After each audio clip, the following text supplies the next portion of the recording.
to today's video. I've got a fun one for you today. I'm going to do the SuperMum Tag. It's been doing the rounds on YouTube lately and I've been watching quite a few that I loved, so I'm going to link the ones that I've been enjoying in the description box below, so check those out after today's video. But yeah, basically it's a series of questions asking you how you do things as a mum, and I'm basically going to read them out one by one and give you my answer, and yeah, let me know if anything surprises you. Okay, let's start. So question number one, how many kids do you have and what ages are there? Okay, so most of you will know me pretty well by now. I've got two kids, they're both girls. Sophie is 5 and Georgia is 3. And here's a cute little pic of them in front of our Christmas tree a few weeks ago. So that's them. Question number 2 says, do you feel like you have it all together every day, like cleaning and laundry and beauty, etc.? No, I definitely don't. I'd like to, and it's a goal of mine to do so, but to be honest, I'm more interested in making my life a lot easier than making it perfect. And yeah, it's kind of my tagline for life. So yeah, I don't have it all together every day. What I do have is different parts together at different times of my life. So, I mean, if you followed me on some of my vlog videos, you'll know I don't wear makeup every day. I don't necessarily do my hair every day. My house isn't perfect, but it's easy to tidy, and that's what I think is really, really important. And I'm like every other mother. Most of the time my laundry is fine. I'm right on top of it. But, you know, bad weather will put us behind as well, just as much as the next person. I think what I'm especially good at though is finding solutions for things that hold me back. So if there's a particular area where I haven't got it together one week, then I really enjoy trying to find ways to overcome that, to find solutions for it, that sort of thing. So no, I don't have it all together all the time, but I do enjoy finding ways to make things a lot easier on myself. Number 3, when do you make time to shower, day or night? Okay, I prefer nighttime showers. The kids are in bed, so I don't have to worry about where am I going to find 5 minutes to shower, and it means that I can go to bed nice and calm and relaxed and wake up in the morning and literally all I have to do is get out of bed, put some clothes on, and I'm pretty much ready to go for the day. So yeah, nighttime showers work better for me. I have been known to have daytime showers as well. And if I need more than one shower, I will do it. But yeah, night's my preference. Okay, question number 4. Do you wear makeup every day? I bet you guys can answer that for me already. No, I don't. No, I don't. I do have a really quick makeup routine that I like to use when I do need makeup and I'm in a real hurry. So what I've done today only took about 3 minutes to put on, so that was really handy. And comment below if you want to see how I do that and I'll put it in a future video. But basically, no, I don't wear makeup every day. I wear makeup a lot of the time when I'm filming or when I'm meeting with a client, but even that can really go either way. If I'm doing business coaching, then more often I'll wear makeup, but if I'm actually going to a mum's house to organize her home and we're going to be moving things around and getting a bit dusty and gritty and all of that stuff, then no, I don't bother to wear makeup on those days. It's all gonna get all yucky anyway. And also right now in Australia where I live, it is really hot. So the last few days I've even tried to put on makeup in the daytime. It has just pretty much slid off my face as soon as I put it on. So it hasn't been worth it at all. But today, yes, I've got some on. Question number 5, do you style your hair every day or ponytail it? I pretty much ponytail it, especially right now. It's really, really hot and I've just been grabbing my hair and putting it in a bun as much as I can, because even a ponytail was too hot because my hair was really, really long. I just got it cut yesterday and got it cut to about here. So it's a lot lighter, like it feels a lot lighter than it did before. So I did wear it down today and I really enjoyed it, and I've done it today, and yeah. Isn't it funny how getting a haircut really just makes you want to style your hair more than usual? So I'm sure you'll see me with nicer hair for the next 2 weeks or so, and then I'll probably go back to ponytails and buns and just whacking it up there however it works. Question number 6, when do you find time to do your hair and makeup? Is it when the kids are awake or asleep? Okay, so on the days that I do hair and makeup, my kids are usually awake. If I need makeup for the day, we normally wake up together. I try and sneak in as much time in bed as I can and hope that they entertain themselves a little bit in the morning, but I don't usually get away with that. So normally what I do is I get very strategic with the timing that I do my makeup and my hair. I made sure we've all had breakfast.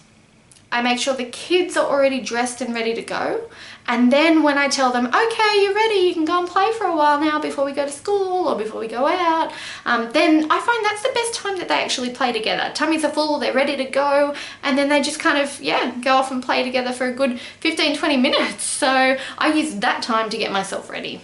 Question number 7. Oh no. Question number 7 is, do you work out and when? Okay, right. Well, okay, I don't work out on a regular basis. I should, and I feel guilty about it every day, but I am so lazy. I am a lazy person. I enjoy sitting on the lounge and doing nothing. And I've got a couple of friends who I know are going to be watching this video going, oh no, you're supposed to be changing. And I am actually trying. I'm trying really hard this year to move a little bit more during the day, you know, walk a little bit further, park a little bit further when I go to the shops, take a quick walk around the block when I can, go swimming with the kids. I really enjoy swimming at the moment, so I'm trying to do that. But yeah, I don't have a set workout time or anything like that. I do have some DVDs that I can do at home, and there's some great YouTube channels that have really quick workouts, so I really should be giving that more of a go. Oh, when I do go for a walk though, I am really loving this app that you can get called Run Zombies. And this app, what it does is it integrates with your music from iTunes. Basically, you're somebody who lives in like that zombie apocalypse sort of time, and your job is a runner. Like, you go out to the streets of the city and you pick up like water and food, and you get supplies and things like that. And so the app kind of walks you through that like you're living that scenario, and every now and again your music stops, you get an update from the person who's in charge of your mission, and then every now and again you hear zombies go "Rrr, rrr," like they're gonna get you. So I actually find that really fun. So when I do go for a walk, I like to use that. And I'm pretty sure I've just made this entire video about that question, which is interesting because I don't actually do much working out. So I'm going to move on to the next one. All right, question number 8. What is your household cleaning routine? Do you clean every day? Oh, I've got a video on this already. So if you haven't seen it before, I think I called it something like how to clean the house easily. I have a very simple routine where I focus on one room every day. So I do a general tidy of my house, dishes, laundry, that sort of thing. That gets done every day. Toys get picked up, stuff gets put away. But the actual deep cleaning of my home, I do one room a day. So I'll do, like, Monday is our main bedroom, Tuesday, actually I do 2 rooms, then I do the girls' bedrooms. Wednesday is the lounge room, Thursday is the playroom, Friday is like the bathrooms and the laundry. You see where I'm going with here. But basically what I do on each of those days is 4 steps to clean the room. So I make sure all the rubbish is out in the room. Step number 2 is I put everything away that's out. Step number 3 is I wipe down all the countertops and surfaces. And step number 4 is I mop or vacuum or sweep the floor. And that, if I do one room a day like that, pretty much keeps the house ready to go. We can have company whenever we like. It's not perfect. I mean, I live with 2 kids, but it's pretty good. It works pretty well.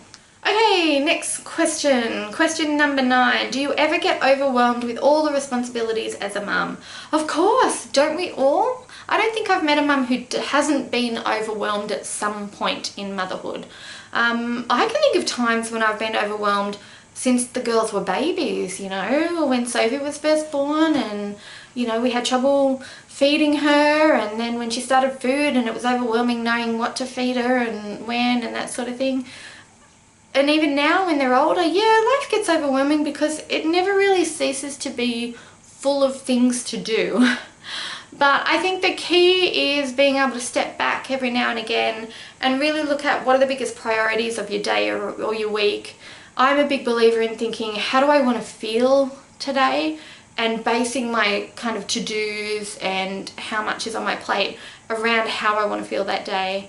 And yeah, I don't know, I think that helps a lot. But on the days that I do feel really overwhelmed, I've got a couple of things that I do to make that better. I'll normally have a really long hot bath, and that will get me nice and calm.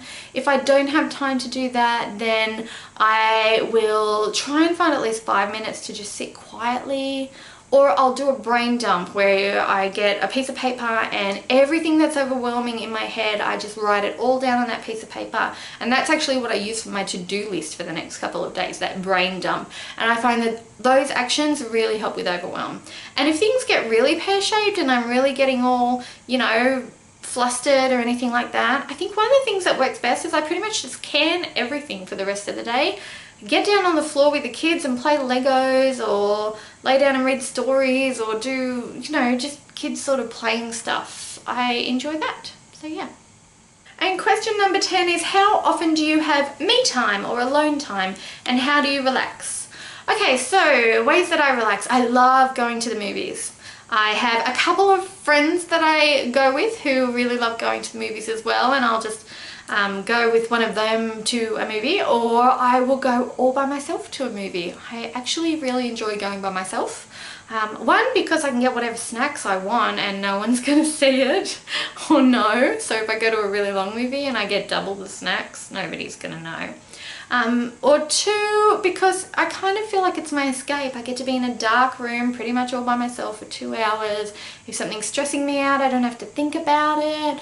If I'm not stressed but I just want some nice me time, you know, I don't have to do any talking or thinking or anything like that. So the movies is a really big one for me. Baths are really important for me as well. A good hour long, or okay, let's be honest, 2 hours if I can get it. If the kids are happy playing with their dad, then I will sneak off for a 2-hour bath if I can get away with it. And I usually put something from Lush in there, like a bubble bar, because the bubbles stay forever with that brand. But yeah, so bubble baths, movies, and just reading. Reading a book really is a nice way for me to get me time. Oh, and I think it's really important to try and have a finish time for the night. You know what it's like when the kids go to bed and you feel like, oh, I've got all this stuff to do, so I better try and get it done now that the kids are asleep.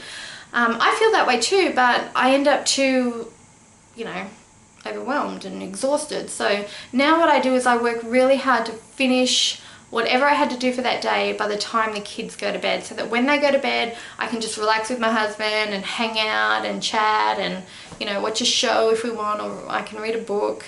I think that finishing time, I mean, you know, let's face it, if we go and do paid work, we have a clock off time at the end of the day, so I don't see a reason why we shouldn't have that at home too. Okay, so that's all of the questions. I hope it's been interesting for you to watch. I hope you've enjoyed this video. Please give it a thumbs up if you did, so that I know. And comment below if you want to see more videos like this. You know, I enjoy watching them because you get an insight into somebody else's real life. And yeah, I'd love to know if you like watching them too. I'm going to tag a few other YouTube mums below in the description box. So please, if you're watching, check it out and see if you've been tagged. And if I haven't tagged you, but you want to do this video as well, then yeah, go ahead and do it, and make sure you comment and let me know you've done it so that I can go ahead and watch yours. That's it from me. I will see you guys in the next video. Bye. I can't believe this is the 3rd time I'm trying to say this.